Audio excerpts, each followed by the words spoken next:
Channel بات کرتا ہے اٹھا کے منہ بشاہوں سے، جہاں کو باخبر کرتا ہے یہ مفلس کی آہوں سے۔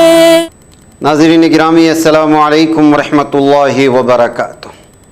آج کی بات خاص بات میں آپ لوگوں کا استقبال ہے۔ ناظرین گرامی، میں انصار عزیز ندوی اس وقت دن بھر سے آئی ہوئی کچھ اہم ترین خبروں کی تفصیلات لے کر حاضر ہوا ہوں۔ تفصیلات میں جانے سے پہلے آپ لوگوں سے جو ہمیشہ سے درخواست ہوتی ہے اس پر توجہ کرنے کی اپیل کروں گا۔ دونوں پرائم ٹائم شائع ہو چکے ہیں، جن احباب نے نہیں دیکھا ہے جا کر کے ضرور دیکھیں۔ آئیے پہلی خبر کی جانب بڑھتے ہیں۔ راہل گاندھی نے آج میسور میں کرناٹک حکومت کی گرہ لکشمی اسکیم کا افتتاح کیا ہے۔ اس پروگرام میں کرناٹک کے وزیر اعلیٰ سدھارمیہ، نائب وزیر اعلیٰ ڈی کے شیو کمار، کانگریس صدر ملکارجن کھڑگے اور کانگریس جنرل سیکریٹری کے سی وینو گوپال اور رندیپ سرجیوالا موجود تھے۔ جیسے ہی راہل گاندھی نے اسکیم کا افتتاح کیا، 2000 روپے ان 1,09,54,000 خواتین کے کھاتوں میں پہنچ گئے جنہوں نے اسکیم کے لیے رجسٹریشن کرایا تھا۔ اس اسکیم کا فائدہ ان خواتین کو ملے گا جن کے نام پر راشن کارڈ ہے۔ انکم ٹیکس ادا کرنے والے خواتین یا ان کے شوہر اس اسکیم کے لیے اہل نہیں ہوں گے۔ ادھر کرناٹک کے سابق وزیر اعلیٰ اور جے ڈی ایس جنتا دل سیکولر کے senior leader H D Kumaraswamy کو شدید بخار کی شکایت کے بعد 30 اگست کو بنگلورو کے ایک پرائیویٹ اسپتال میں داخل کرایا گیا ہے۔ کماراسوامی کے قریبی ذرائع نے بتایا کہ کماراسوامی کے لیے گزشتہ ہفتے بے انتہا مصروفیت والا ثابت ہوا۔ اس کی وجہ سے انہیں بخار اور تھکن کی شکایت ہوئی، جس کے بعد انہیں اپولو اسپیشلٹی اسپتال جے نگر میں داخل کرایا گیا ہے۔ ادھر راکھی تہوار کے موقع پر دہلی میٹرو نے خصوصی تیاری کی ہے۔ مسافروں کی سہولت کو دھیان میں رکھ کر اضافی میٹرو ٹرین چلانے کے ساتھ ہی کئی ٹرینوں کو اسٹینڈ بائی میں بھی رکھا گیا ہے۔ ادھر پرگتی میدان میں منعقد ہونے والی G20 سربراہی اجلاس کے دوران غیر ملکی طاقتیں اور شرارتی عناصر کوئی بھی شرارتی کام کر کے ملکی شبیہ کو خراب کر سکتے ہیں۔ انٹیلیجنس ڈپارٹمنٹ اور دہلی پولیس کی اسپیشل برانچ نے دہلی پولیس اور دیگر سیکورٹی ایجنسیوں کو اس طرح کی معلومات دی ہیں۔ ایسے میں دہلی پولیس ہر جگہ چوکسی برت رہی ہے۔ ادھر G20 سربراہی اجلاس سے پہلے دہلی پولیس نے سیکورٹی وجوہات کی بنا پر 29 اگست سے 12 ستمبر تک قومی دارالحکومت میں پیارا گلائیڈر، ہینگ گلائیڈر اور گرم ہوا کے غباروں وغیرہ کی پرواز پر پابندی لگا دی ہے۔ افسران نے معلومات فراہم کی۔ دہلی پولیس کمشنر سنجے اروڑا نے منگل کو اس سلسلے میں ایک حکم جاری کیا ہے۔ ادھر تعلیمی مرکز کوٹا میں کوچنگ حاصل کرنے والے طلباء میں خودکشی کے بڑھتے واقعات سے طلباء کے اہل خانہ حکومت کی نیندیں اڑ گئی ہیں۔ کوچنگ شہر کوٹا میں مسلسل خودکشی کے واقعات کی ذمہ داری لینے کو کوئی تیار نہیں ہے۔ کوٹا میں ایک صنعت میں تبدیل ہونے والے کوچنگ کے کاروبار پر اب کئی طرح کے سوالات اٹھ رہے ہیں۔ کوٹا کی معاشی ریڑھ کی ہڈی سمجھے جانے والے طلباء کی خودکشی کے واقعات نے لوگوں کو ہلا کر رکھ دیا ہے۔ اس سے دیگر طلباء کی پڑھائی بھی متاثر ہونے لگی ہے۔ یہاں مقابلہ جاتی امتحانات کا مقابلہ اتنا بڑھ گیا ہے کہ اب یہ ناقابل برداشت ہوتا جا رہا ہے۔ ادھر ریاست اتر پردیش کے شاملی کے قاضی واڑہ محلے کی رہنے والی عرشی والد کے لیے کیے گئے وعدے کو پورا کرنے کے لیے پاکستان کے لاہور میں عبید کے ساتھ نکاح کرنے کے لیے والدہ شگفتہ پروین کے ساتھ 2 دن قبل پاکستان کے لیے روانہ ہو چکی ہے۔ شادی کو لے کر عرشی عبید کے خاندان میں خوشی کے لیے ماں بیٹی کے پاکستان پہنچتی نکاح کی تاریخ طے ہو جائے گی۔ ادھر اگست کا مہینہ ختم ہونے والا، ایک دن بعد ستمبر کا مہینہ شروع ہو جائے گا۔ ہر مہینے کی پہلی تاریخ کو ملک کی بہت سی تبدیلیاں ہوتی ہیں۔ ان تبدیلیوں کا اثر براہ راست عام آدمی کی جیب پر پڑتا ہے۔ ایسے میں آپ کے لیے ان تبدیلیوں میں آگاہ رہنا ضروری ہے۔ 21 ستمبر سے بھی کئی تبدیلیاں ہونے والی ہیں، ان کا براہ راست تعلق آپ کی جیب سے ہے۔ بتا دیں کہ مرکزی کابینہ نے منگل کو گیس سلنڈر 200 روپے کی چھوٹ کا اعلان کیا۔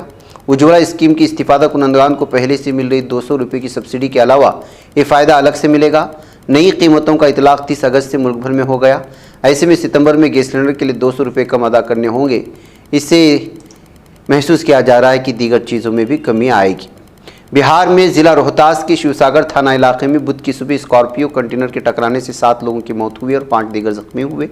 پولیس ذرائع نے یہاں بتایا کہ ضلع کیمور کے موہنیا تھانہ علاقے کے تحت بامہور خاص کے باشندے سدیشور شرما اپنے اہل خانہ کے ساتھ اسکارپیو میں بودھ گیا سے واپس آ رہے تھے۔ راستے میں ان کی اسکارپیو قومی شاہراہ 2 پر پنکھناری گاؤں کے نزدیک سڑک پر کھڑے کنٹینر سے ٹکرا گئی تھی، جس کی وجہ سے 7 لوگوں کی موت ہوئی اور دیگر 5 زخمی بتائے جا رہے ہیں۔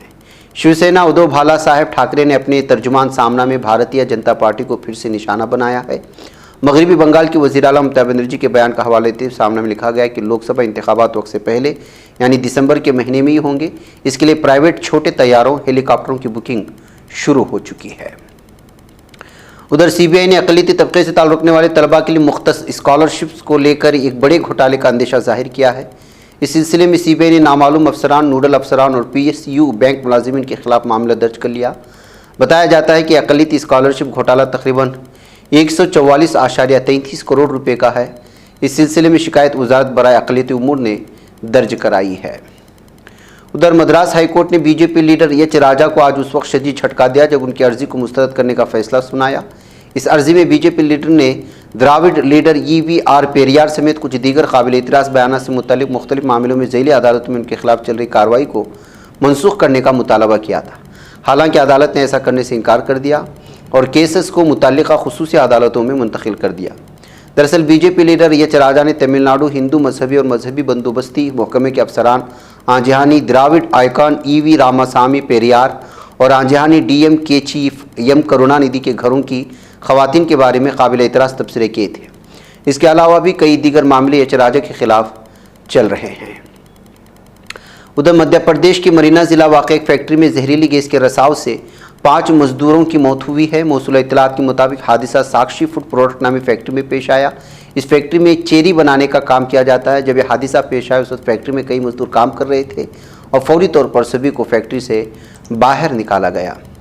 ادھر کانگریس کی سینئر لیڈر رکن پارلیمنٹ ادھیر رنجن چودھری 30 اگست کو لوک سبھا کی خصوصی استحقاق کمیٹی کے سامنے پیش ہوئے۔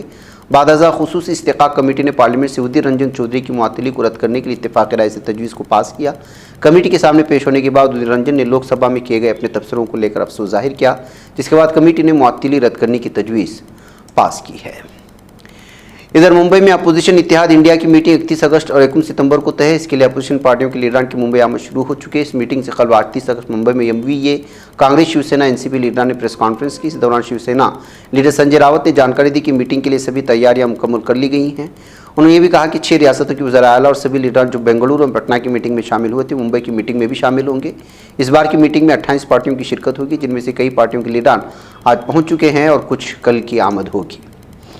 ادھر عراقی مسلح افواج کے کمانڈر ان چیف کے ترجمان یحییٰ رسول نے منگل کو اپنے ملک کی سرزمین میں کسی بھی امریکی فوج نقل و حرکت کی موجودگی کی تردید کرتے ہوئے اس بات پر زور دیا کہ یہ صرف ایک معمول کی تبدیلی کا عمل ہے۔ عرب ورلڈ نیوز ایجنسی کو دیے گئے بیانات میں رسول نے کہا کہ حال ہی میں جو فوجی نقل و حرکت دیکھی گئی وہ شام میں امریکی افواج کو تبدیل کرنے کا عمل ہے اور میرے خیال میں ایک امریکی پہاڑی فوجی ڈویژن تھی۔ یہ امریکی فوجی نقل و حرکت شام کے لیے تھی، عراق سے اس کا کوئی تعلق نہیں ہے۔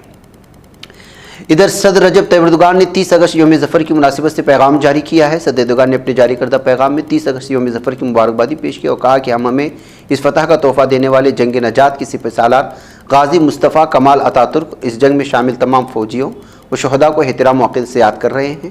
حق تعالیٰ سے ان کے لیے رحمت و مغفرت کے طلبگار ہیں۔ ادھر نائجیر کے بعد اب گابون کی فوجی افسران نے صدر علی بونگو کی تیسرے صدارتی انتخاب جیتنے پر حکومت کا تختہ الٹنے کا اعلان کر دیا۔ آج صبح سرکاری ٹی وی چینل 24 پر آنے والے فوجی افسران کا کہنا تھا کہ وہ تمام حفاظتی اور دفاعی قوتوں کی نمائندگی کر رہے ہیں۔ میکسیکو کی صوبہ چیاپاس کے سرحدی قصبے میں مسلح حملے کے دوران 6 افراد ہلاک ہوئے ہیں۔ چیاپاس اٹارنی کا کہنا ہے کہ سیلتےپیک نامی علاقے میں 50 کلومیٹر سرحد دور ایک ٹرک پر مسلح حملہ کیا گیا تھا جس میں 6 افراد ہلاک ہوئے تھے۔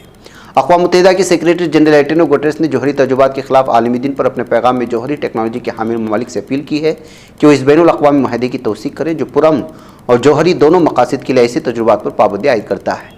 ان کا ماننا ہے کہ اس سال دنیا کو عالمگیر بداعتمادی اور تقسیم میں تشویشناک اضافے کا سامنا ہے۔ دنیا بھر میں تقریباً 13,000 جوہری ہتھیاروں کا ذخیرہ موجود ہے اور ممالک ان کی درستگی، رسائی اور تباہ کن طاقت کو بہتر بنا رہے ہیں۔ ایسے میں بربادی کا نسخہ ہے۔ ادھر ایران کے صدر ابراہیم رئیسی نے کہا ہے کہ مغرب ان کے ملک کو تنہا کرنے کا ناکام رہا اور اس نے جوہری معاہدے کی بحالی کے لیے مذاکرات دوبارہ شروع کرنے کے امکانات کو بھی مسترد کر دیا۔